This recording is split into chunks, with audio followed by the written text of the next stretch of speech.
Good morning students, class 9th। बेटा आज हम आपकी ग्रामर का टॉपिक करने जा रहे हैं समास। जैसे कि आप पहले कर भी चुके हैं इसे, लेकिन फिर भी एक बार से अच्छे से 6 के 6 जो इसके भेद है दोबारा एक्सप्लेन कर रही हूं मैं, तो आप एक बार दोबारा से इसे समझ लेंगे। समास, समास इसके 6 भेद बताए गए हैं। वो कौन कौन से हैं? तत्पुरुष, द्विगु, कर्मधारय, द्वंद्व, बहुव्रीहि और अव्ययी भाव।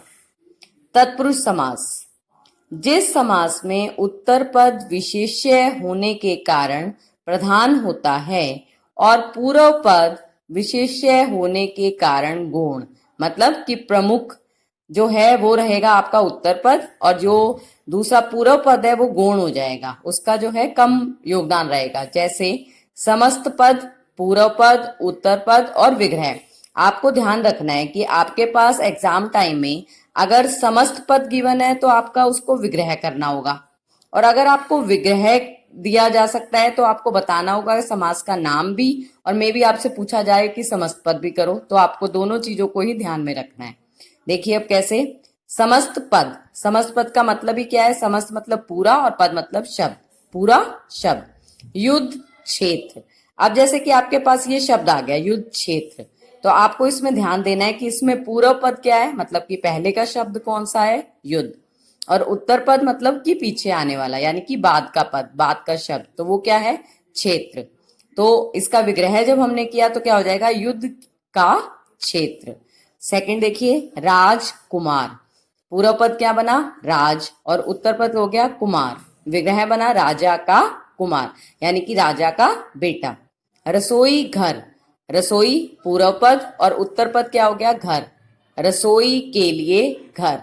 आप देख रहे होंगे तत्पुरुष समास में जो है हम इधर विभक्ति लगा रहे हैं। जैसे आपने जो हम कारक करते हैं, कर्ता ने, कर्म को, करण से, संप्रदान के लिए, अपादान से, तो वही कारक, वही जो विभक्ति जो है वो यहाँ पे लगाई जा रही है दो शब्दों के बीच में। और जब हम समस्त पद करते हैं तो वो विभक्ति का लोप हो जाता है। लोप मतलब कि वो विभक्ति हटा दी जाती है।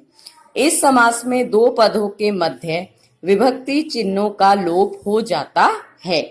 कारक के भेदों के अनुसार तत्पुरुष समास के 6 उपभेद होते हैं। जैसे कि आपको बताया गया था वही कारक के अनुसार, तो वही कर्म तत्पुरुष, कर्म किसका संकेत देता है? को का, करण से का, संप्रदान के लिए, अपादान दो चीजों की जब जुदाई है तो से, संबंध का के की, अधिकरण में पर। तो उसी तरह से जिन जिन शब्दों में आप जिस कारक का प्रयोग कर रहे हैं तो वो उसी तत्पुरुष समास का भेद माना जाएगा। नेक्स्ट है द्विगु समास। जिन समासों का उत्तर पद प्रधान और पूर्व पद संख्यावाची शब्द हो वहां द्विगु समास होता है। जैसे समस्त पद और विग्रह, यहाँ पे बताया जा रहा है दशानन, दशानन। जैसे कि आपको शब्द को सुन के ही पता चल रहा है कि किसका संकेत मिल रहा है, जहां में संख्या का 10 हैं आनंद। इसको हम अगर इस तरह से द्विगु के अनुसार कर रहे हैं इसका विग्रह, तो हो जाएगा 10 आननों का समाहार या समूह भी कह सकते हैं, मतलब कि 10 सिरों का समूह। तिरंगा 3 रंगों का समाहार या 3 रंगों का समूह। कर्मधारय समास, जिस समास का एक पद विशेषण और दूसरा विशेष्य हो अथवा एक पद उपमान और दूसरा उपमेय हो उसे कर्मधारय समास कहते हैं। विशेषण और विशेष्य, जैसे आपको पता ही है कि विशेषण क्या है? जो संज्ञा और सर्वनाम की विशेषता बताते हैं, और विशेष्य तो वो शब्द जिसकी विशेषता बताई जा रही है। जैसे अब यहाँ पे है नील कमल, तो अब नील क्या है? उसकी विशेषता हो गई, तो ये तो है विशेषण, और कमल क्या हो गया? विशेष्य। तो यहाँ पे जब हम कर्मधारय समास में जब विग्रह करेंगे तो आपको ये लर्न करने होंगे, याद भी रखने पड़ेंगे। नील कमल, तो इसका विग्रह क्या करेंगे आप? नीला है जो कमल। चंद्रमुख, चंद्र के समान मुख। तो कर्मधारय समास में जब हम विग्रह करते हैं तो इसमें हम या तो जैसे या जो या के समान, इस तरह से जो है इन शब्दों के बीच में लगाते हैं और इन शब्दों का प्रयोग करते हैं। द्वंद्व समास, जिस समस्त पद के दोनों पद प्रधान होते हैं उसे द्वंद्व समास कहते हैं। इसका विग्रह करने पर योजक शब्दों और अथवा आदि का प्रयोग होता है। कौन से योजक शब्दों का? और अथवा। उदाहरण, भाई बहन, आपको यहाँ दिख भी रहा होगा। इस तरह से आपको ये संकेत भी मिल जाएगा अपने द्वंद्व समास में।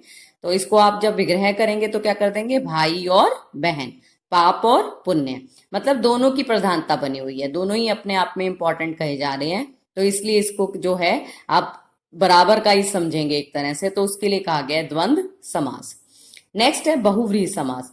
जिस समस्त पद का, मतलब पूरे ही शब्द का कोई भी पद प्रधान नहीं होता तथा दोनों पदों के अतिरिक्त अन्य पद की प्रधानता होती है उसे बहुव्रीहि समास कहते हैं। उदाहरण, दशानन।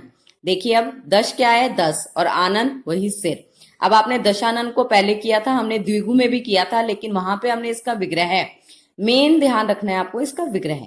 आप जब विग्रह कर रहे हैं, अगर आप उसको द्विगु में कर रहे हैं तो आप समूह या समाहार करके कह देंगे कि 10 सिरों का समूह।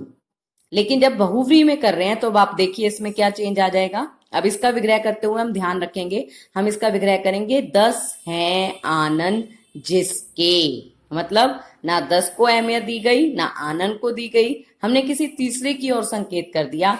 10 हैं आनन जिसके, मुख जिसके, किसके? रावण के। तो बहुव्रीहि समास इन दो को छोड़कर किसी तीसरे की ओर ही चला जाएगा, तो ये आपका बन जाएगा बहुव्रीहि समास।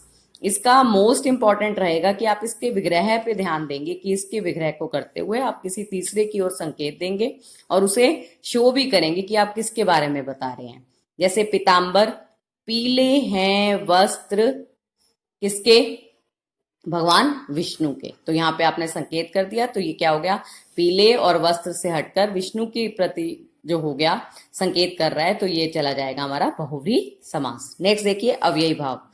जिस समस्त पद का पहला पद अव्यय होता है और वही पद प्रधान भी होता है उसे अव्ययी भाव समास कहते हैं। अव्यय आपने पढ़े ही हैं, जिन पर लिंग का, वचन का, किसी का प्रभाव नहीं पड़ता, अपने आप में ऐसे शब्द जो कि परिवर्तित नहीं होते। जैसे यथाशक्ति। अब ये यथा आप देख ही रहे हैं, इस पर ये अगर चाहे गर्ल्स के लिए यूज करें चाहे बॉयज के लिए यूज करें, यथा का मतलब है जैसे, शक्ति के अनुसार कह सकते हैं। तो आप ऐसे कुछ अव्यय शब्द होते हैं हमारे जिस पर कोई भी प्रभाव नहीं पड़ेगा, लिंग का, वचन का, कारक का, तो इस तरह के। यथाशक्ति, शक्ति के अनुसार। आमरण, आ मरण तक, आजीवन, जीवन भर। अब ये सब आप अपनी ग्रामर बुक में पढ़ेंगे, तो आप जब 2-3 बार इन शब्दों को पढ़ेंगे, इनके विग्रह को पढ़ेंगे, तो आप जब इसका अभ्यास करेंगे तो आपको पता चलता जाएगा कि किस तरह से किस शब्द का क्या विग्रह करना है, और उसको फिर आप उस कैटेगरी के अकॉर्डिंग लर्न कर लेंगे कि वो कौन से में जाएगा। तो इस तरह से आप समास की जो है अभ्यास भी कर लेंगे और इसे अपनी बुक से पढ़ लेंगे। धन्यवाद।